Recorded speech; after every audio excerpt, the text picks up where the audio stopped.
လူပါဖမ်းနိုင်တယ်လေဘင်းကိုဂျိုးဆွပြီးတော့ကားလောက်ကလည်းတယူတီကိုဆွဲခဲ့တယ်အဲ့ကောင်တွေအဲ့မေလို့တွေကခိုင်းတာအဲ့မေလို့အဲ့ကောင်တွေကကိုအဲ့လိုခိုင်းတာတော့တို့ပြည်သူတွေကို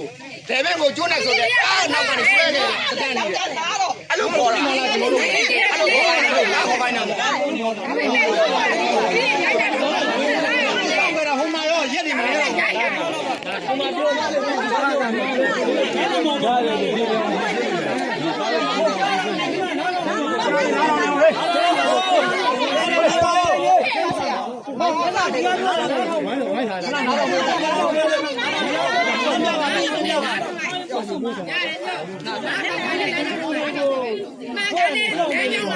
သူတို့ကညာနေသူတို့ဟာလည်းသူတို့ထွက်သွားတယ်ဟုတ်ကဲ့နော်ဖတ်သွားတယ်တခုခုရွာတခုခုမဖြစ်ပါဖြစ်ရင်မဟုတ်ဒီကအဆောင်ကြီးထွက်သွားတာမဟုတ်ဘူးထွက်သွားမှာတော့အဲ့ဒီနေရာဘယ်ကိုထွက်သွားမှာတော့ဟုတ်ကဲ့သူတို့စားလို့မင်းနဲ့စကားပြောနေပါဘူးပြည်သူတွေမလုပ်ဘူးသူကလေဘယ်ဟုတ်လဲ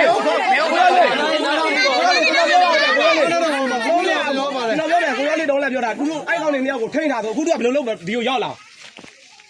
ပြောရှင်းပြအောင်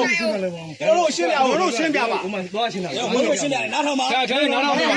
န်းညိုဟိုကမင်းလူကအချုပ်ထဲရောက်သွားပြီနဲ့ပြောတာထိန်းထားလိုက်ပြီတဲ့ဟုတ်ကဲ့ဒီကိုရောက်လာလေအခုကဒီကိုရောက်လာဒီမှာသူတို့လာကိစ္စကိုပြောပါလေဟုတ်ပါဘာ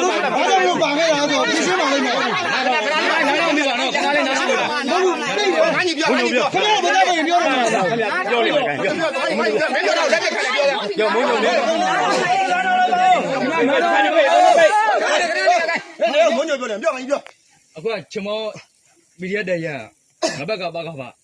ကျွန်တော်တို့ခရိုင်မှာကျွန်တော်တာဝန်ခံခဲ့လို့ကျွန်တော်ပြန်ခဲ့တာနော်ဒီမှာဘာပြဿနာမှလည်းထပ်ချဖို့မဟုတ်ဘူးအခုလာဒီကောင်းမျိုးနဲ့ခေါ်တာဟုတ်ဒီမှာမထားချင်တော့လို့ဟုတ်ပြီကျွန်တော်တို့ခေါ်ဖို့မောင်လေးမထားချင်ဘူးဟုတ်တယ်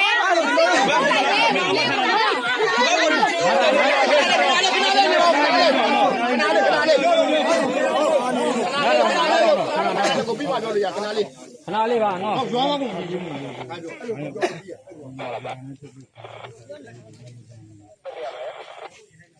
အဲ့ငါတော့ပြီးမှကျွန်တော်ကဲမုန်းပြောလို့ရအခုအောင်နော်မုန်းနေရောခင်ရောအခုဆက်ဆောင်တော့ကျွန်တော်ပြန်နေရတယ်သူတို့တွေကိုအကုန်လုံးဒီစနစ်ကနေခေါ်တော့မှာ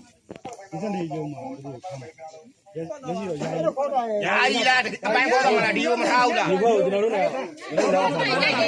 က်အောင်နေလားဒီမှာမထားချင်ဘူးတော့တော့ချိန်ပြလာပြီဒုက္ခပေးမယ်လို့ကိုတို့ကဒီဘွားကကျွန်တော်တို့ကရွာမှာဖြစ်တယ်တော့အဲဒီစနစ်ကလာတာရဲဝဲတော့ဘာမှမဟုတ်ဘူးဒါရင်လည်း